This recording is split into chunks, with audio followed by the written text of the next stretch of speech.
केही दिनदेखि सुनसरी लगायतका पूर्वी नेपालका विभिन्न जिल्लामा देखिएको तनावपूर्ण अवस्थालाई मध्यनजर गर्दै 12 जिल्ला अन्तर्गत निजगढ नगरपालिकामा सामाजिक सद्भाव, धार्मिक सहिष्णुता, आपसी भाइचारालाई सुदृढ बनाउने उद्देश्यका साथ सद्भाव र्याली सम्पन्न भएको छ।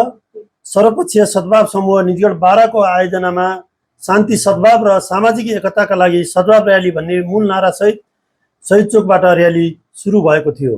हामी नेपाली, हाम्रो नेपाल, सद्भावको दीप बालौँ, अन्धकार हटाउँ, विविधतामा एकता, हाम्रो शान्ति जस्ता सन्देशमूलक प्ले कार्डहरू बोकेका थिए भने र्यालीमा हिन्दू, मुस्लिम, बौद्ध, क्रिस्चियन लगायतका सबै समुदायको उपस्थिति रहेको थियो।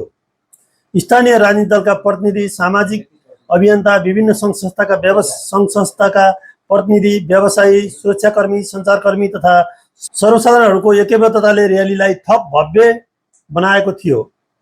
सहभागीहरूले राष्ट्रिय झण्डा बोकेका थिए भने निजगढको शहीद चोकबाट सुरु भएको र्याली पूर्वतर्फ निजगढ नगरपालिका जाने चोक हुँदै फर्केर पुनः शहीद चोक हुँदै बुद्ध चोकमा पुगेर सम्पन्न भएको थियो।